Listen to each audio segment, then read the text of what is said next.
You could be forgiven in thinking that electric erasers are only useful for removing bits that you don't want on your work, dirty marks, etc. However, I'm going to show you how they can be used within your drawing and give you a few pointers to help you on your way. So as you can see here, I've got two different sized erasers. I've got a smaller one and a slightly larger one. Now the smaller one is a 2.3mm eraser and the larger one is a 5mm eraser. Now this one here is a Derwent electric eraser. You can get them in many different brands. This is just one I've happened to have for many years.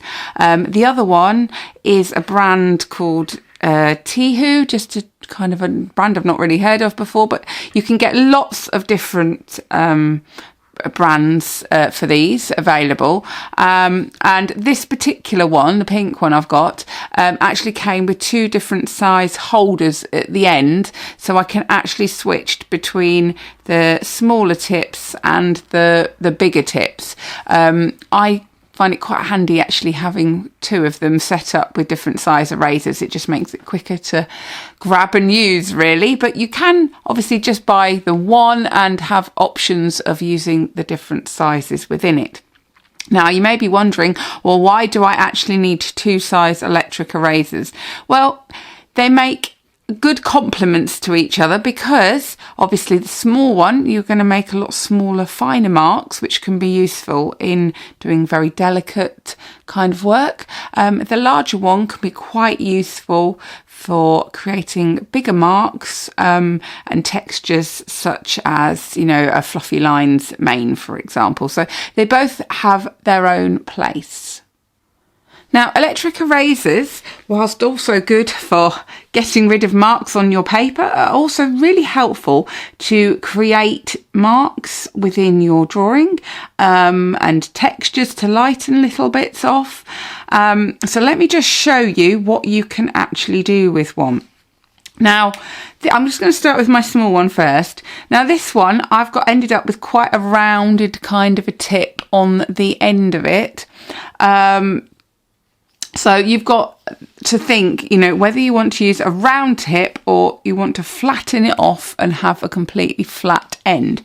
Now, with a round tip, it ends up round when you're using the sides of it. So if I just whiz on the side, I will end up with a sharper point on my tip. Now, the advantage of that is you may have a very tiny little tip so that you can take out really tiny little marks like that. I'll try and make them a little bit bigger so you can actually see them, but you can see you can take out really tiny little dots by doing making a tip.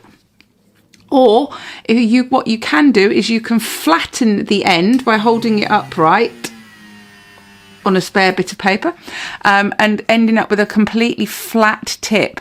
Now what you can do is actually use the edges then of these and draw in little tiny marks like this with the edges, okay? So you can get nice fine lines with it as well. So you have two options when you're using the eraser. Well, three options actually. You can either make a point and take tiny little bits off. You can flatten it and use an edge. Or, of course, if you want to do a great big bit, you can always hold it, like have a flat top and then hold it down. And look, you can get a nice big round mark off doing it that way round. Now I'll just show you with the larger one what you can do. I've got obviously a flat edge on this one as it's a nice new one. So you can use the edge and you can use it to do lines in the same way as the thin one. So you can still create fine lines with this fat eraser as well. Just have to be a little bit more careful. You can also obviously do, if you want big marks, you can hold it upright and do it that way. Kind of take out big bits like that. And again, in the same way, you can always just on a scrappy bit of paper, you can always blunt round the edge. You won't get such a fine tip, obviously, in the same way. but you can always round it off a little bit to make it a little bit smaller, so you can take out little marks like that as well. Now what you'll probably notice is that this one here, it's a bit easier to remove more of the pencil if you press a little bit firmer. It's a little bit more power, a little bit bigger, if you know what I mean. It's got a bit more oomph to take it away.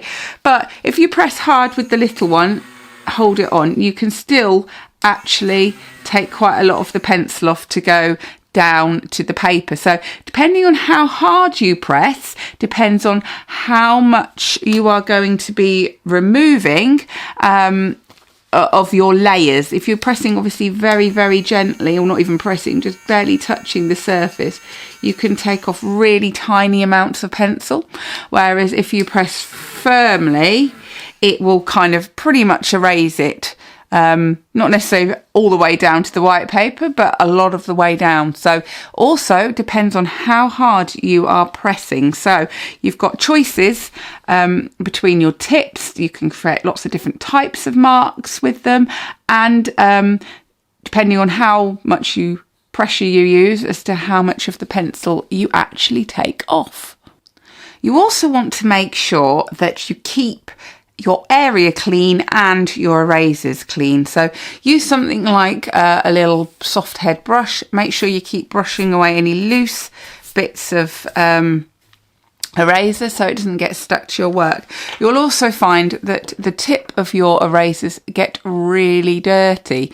Now to clean them, you want to get yourself a scrap bit of paper rather than obviously your drawing paper, and you just need to basically use the electric eraser to make it come off. So you want to clean the end bit, hold it upright. If you want to clean that side bit, make sure you hold it on the side and just clean it like that, and you should be able to just pull off any bits of eraser then, and then you can shape it back down to what you would like to use. Same on the big one as well. You can see I've got lots on there. If I just use a scrappy bit of paper, I can make sure I give it a clean. And the reason is you need to make sure you keep it clean as well, because otherwise, first of all, you won't lift off as much of the pencil if you're trying to, if it's got a lot stuck on it already, and also you will end up dragging the colour somewhere else inadvertently, and getting your drawing all dirty. So make sure you keep your workspace tidy with a brush, and make sure you have a scrap bit of paper just so you can keep cleaning your eraser in between each little bit. Okay, now I talked about the fact you could use an electric eraser. If you're struggling with your slice cutter, then I would recommend, particularly for like lifting out those little bits around the eyes, using an electric eraser. Let me just clean it. But you need a very fine one. Okay, let me just pull the rubber out a tiny bit more. You can get them in different sizes. This is the smallest size, which is, I forget the exact millimetres, I'll have to look, but it's very tiny in terms of millimetres compared to the bigger one, which I can actually show you here. I've got two, so you can see the size difference. And I say use the small one, obviously, because it's very small, what we're trying to lift out. So if you just gently do that, and you can then just dab. It's quite effective for those like smaller dots that you've got near to the eye. Now if it takes out too much, then don't worry, because we can always just damp them down a bit. So this one is quite good for like those little tiny marks round there, whereas the slice cutter is obviously good for those fine, very fine hairs. Okay, but you can always just lift out a little bit like that if you need to. Now what you will find, having done that, like that one's a bit too long, some of them are a bit too bright in your face, so we need to look, if something's too long and you want to shorten it down like that one, you need to look at the colours around it. So something like that burnt ochre, I can always just lightly kind of just shape it off a little bit more around the end, just so like that, so it's not sticking out. Now if they're sticking out too much, like these bottom ones, a little bit yellower in fairness. So I could always get something like that yellow ochre, and I could lightly add a little bit of that over them if I want to. Whereas these ones are a bit more muted, blended in. So I'm going to wash a bit of this in to push them back, but I can press just a little bit firmer, blend in some of those colours around it. And if it's still too much, then, you know, just get one of the darker colours slightly, like I've got my burnt ochre, and I can very, very lightly just stroke a little bit on, just so they're not quite so obvious. Whereas if I want that one to stick out a bit more, also you can try darkening a little bit around it, or make it pop just a little bit more. But you can always, no reason why you can't get your rubber back out if you need to, or your slice cutter, and just lift, slight highlight just a little bit more, or just lighten around the eye.